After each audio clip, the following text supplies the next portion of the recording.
Hello, Math 1550. I'm going to talk to you today about collecting sample data. This is actually one of the big ideas in statistics. And actually, I'm not sure I've actually defined the word statistic for you yet. A statistic is a number of some kind that's associated with what is called a sample. We have another number called a parameter, and that's associated with a larger group than a sample, something called a population. So we could have a population of college students in the United States, and a sample of those would be some small subset of the population of college students in the United States. So for example, if I took every student in this course, I'd have about 20 students, and they form a sample of the population of college students in the United States. And I might get some number, some statistic from my sample. So for example, I might ask you, like I did on the survey at the beginning, how many keys are in your possession? And some of you said 0, and some of you said 4, and some of you said 2, other people said 2, and anyways, what happens is I can record that data, and I get, well, a sample of numbers. And I can compute various statistics based on that sample. So you probably know how to compute the mean. And so I could compute the mean, which I would call x bar, of the number of keys held by students in our class. And I might wonder if that mean that I come up with, maybe it's 2.3 or something like that, if that might tell me something about how many keys are in possession of the average college student. And it may or may not be a good representation of this parameter. I can never know this parameter. Even though I know how to compute the mean, why can't I do it? Well, in order to compute it, what do you have to do? You have to add up all the numbers and divide by the total. Now, I don't even know what the total is of this population. Do you know how many college students there are in the United States? I don't either. But even if I did, would I really be able to distribute a survey that each and every college student would fill out for me, telling me how many keys were in their possession? I don't think so. Just, it's not feasible. What I was able to do was to get most of you to tell me how many keys you had in your possession. Even that was hard enough. So the thing we're going to focus on today is how we collect sample data. And actually you're going to see that the way that I collected it, well, is not really the best way to do it. So a couple of definitions. We're going to talk about random sampling and simple random sampling. These are two big ideas in section 1.5. There's other ideas too, and that's why I wanted to take the time to make a video. So random sampling first. The book tells you that random sampling is where each member of a population has an equal chance to be in your sample. Now, I might ask, when I did my sample of college students, did each college student have an equal chance of being chosen? Well, the answer is no. If you didn't go to Lakeland, and if you weren't taking statistics, you didn't have a chance of being in my sample. So I did not do what is called random sampling. And so, just because I know how many keys the Lakeland students in my class have, that doesn't mean that I can tell you how many keys the average college student has. You know, most Lakeland students drive to Lakeland, and at some schools that's not the case. So maybe that makes a difference. Anyways, in order to do the mathematics and statistics that we're going to do in this course, many times we are going to require that we have what is called random sampling. Now that's easier said than done. It's not always easy to get random sampling, and we might talk about that a little bit in this section as you're reading. Now, a stronger requirement, and actually this is the requirement that's required for most of the theorems in this course, is what is called simple random sampling. When you talk about a simple random sample, you'll talk about n, and n in the book always represents sample size. To have simple random sampling, we need to know what n is, and we need to know that every possible group of size n that could be made from elements of the population has an equal chance of being chosen. Now, if you have simple random sampling, you'll automatically have random sampling. That's a fact. So this is stronger. But just because you have random sampling doesn't mean you have simple random sampling. And we'll see why that is with some of the examples in this section. Just going to point out a couple of things from the book here. On page 29, they give you nice definitions for random sampling and simple random sampling. And then a little bit of pictures below that are going to talk about other vocabulary. We'll talk about systematic sampling, convenience sampling, stratified sampling, and cluster sampling. These are all different sampling techniques we want to cover. If you go to page 30, you're going to get to part 2, Beyond the Basics of Collecting Data. There's some very nice, interesting facts in part 2 of most of the sections in this book that we are not going to be covering, basically because of lack of time. This book is written to be used in a 1 or 2 semester course, and since we only have one, well, very, very quick semester here in the month of July, you can skip part 2. So I'm going to move ahead to where the problems are located. And problems 24 to 26 I wanted to work out with you because I thought they really give us a nice taste of sampling and what I mean by different kinds of samples. Problem 24 is what is called a stratified sample. And it says, in order to test for gender gap, well, you know what? I'll pause. You guys can read. And you guys can read. And the question asks, first of all, does the sampling plan result in a random sample? And then the second question is, does it result in a simple random sample? And explain. So go ahead and read it, and then pause, and I'll try to give the answer to 24. And then we'll do the same with 25 and 26. Okay, let's talk about 24. So the very first question is, does this sampling plan result in a random sample? Well, it says here the Tompkins Company polls randomly selected women and men. You see that? So this is a random sample. Why? What does that mean? It means that everybody has an equal chance of being chosen. And they're saying they did that somehow. You know, one good question is, how did they do that? Using computers? You know, there's too many people to put the names in a hat. That's what's sometimes done for a random selection. Yes, probably done with computers, but even doing that is a challenging programming feat that mathematicians have trouble with. How do you get something to do something randomly? That's a tough question. But let's assume that they can do that. The real point of this exercise is this a simple random sample? Why or why not? The answer is this is not a simple random sample. In order to understand that, for 24, the first thing I want to ask you is, what is n? How large of a sample are we talking? Well, it says they polled exactly 500 men and 500 women, so n is 1,000, right? There's 1,000 people in their survey. Of course, the population are adults in the United States. So this is a small bit of the population. Although it would take some work to get 1,000 people to, you know, their opinion on the president. Okay, it says assume that the numbers of adult men and women are the same. Actually, that's important. Otherwise, we wouldn't even have a random sample.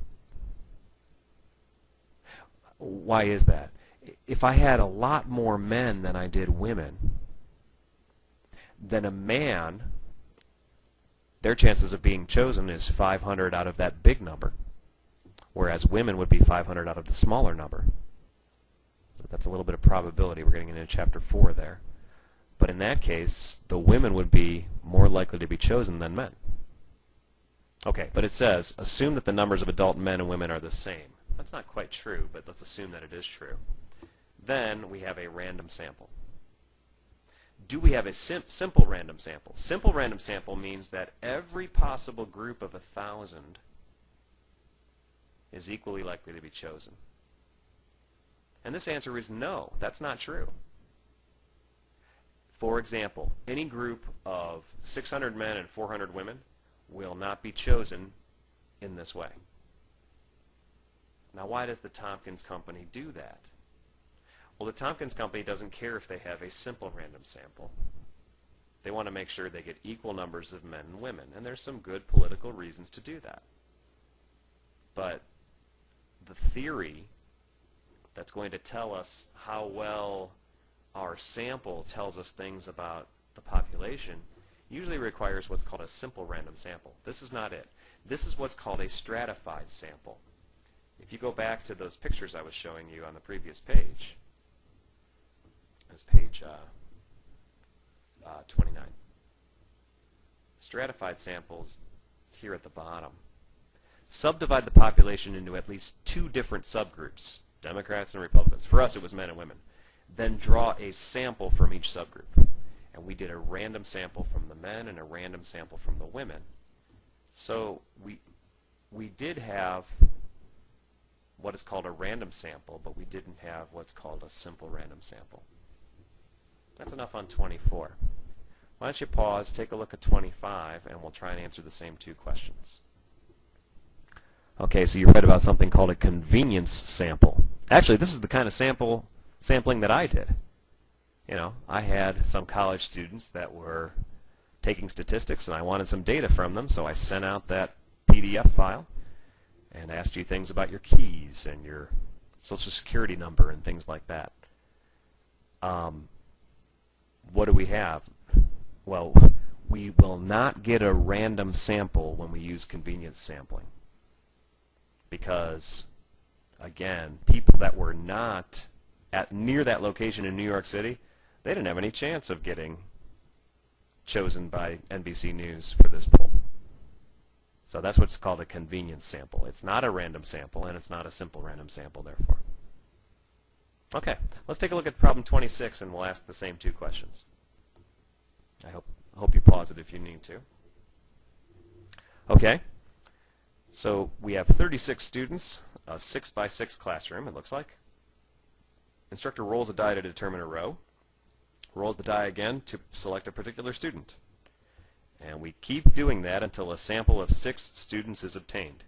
Does this sampling plan result in a random sample? Well, yes. Of course, this only works if you have 6 students in each row. You know, if one of the rows at the end only had 1 student, that student would have a 1 in 6 shot of getting picked because all you have to do is pick their row, not their column. Does that make sense to people? But anyways, because it's a 6x6 grid and we're going to roll 1 to 6 and roll 1 to 6, every student has the same chance of getting chosen. And this will indeed also give us a simple random sample of size 6. But notice, it's a long process. If you really want a simple random sample, it takes a lot more work than the convenience sample. But good sampling gets you better results if you want to estimate something about the population of all 36 students or the population of all adults in the United States. And that's an important idea in statistics. Okay, so I hope that was helpful. You'll try some exercises like that on the homework. So I talked about systematic sampling already. No, I guess not. I talked about stratified sampling. Systematic sampling, well, I mentioned it, I just didn't give you the name.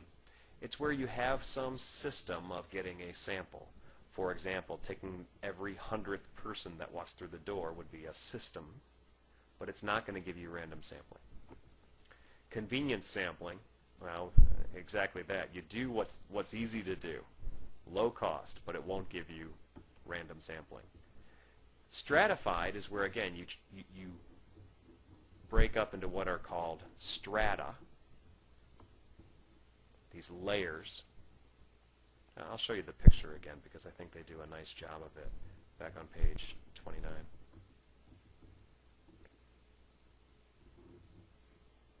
Subdivide the population into at least two different subgroups or strata, layers, Democrats and Republicans, and then we sample each of those groups separately. And in the example we did, we subdivided into men and women, and we took a sample of each. That can give you a random sample, but it definitely won't give you a simple random sample. Now, the last type of sampling that the book discusses is what's called cluster sampling, and I'll show you the picture again on that.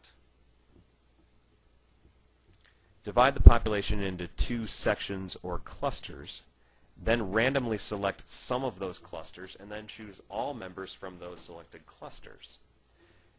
And I like this example here. They list every section of a college class, and then they pick a couple of those classes and they go interview. See, this is less expensive technique of sampling than, say, stratified sampling. It's more expensive than convenience sampling. And maybe cluster sampling gets you better results than convenience sampling would. But again, this is not going to give you what is called simple random sampling.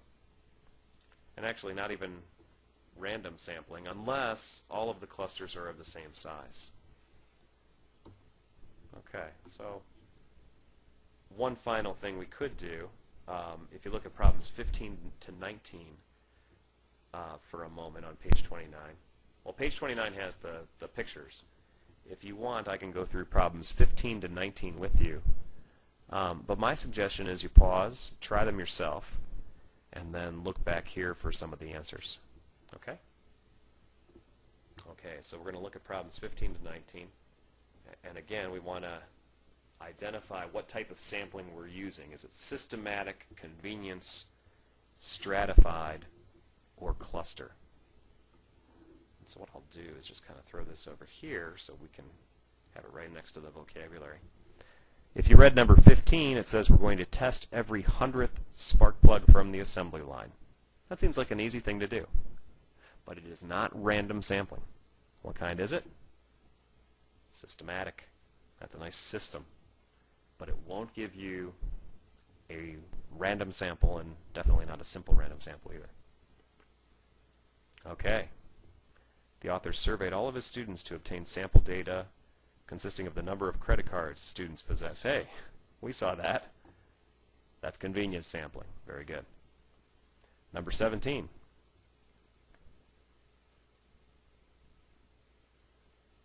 So what are we doing in problem 17 here?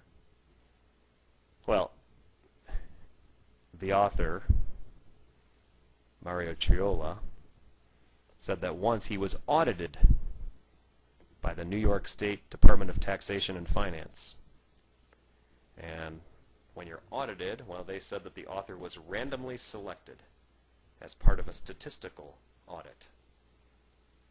So that's random sampling in that case.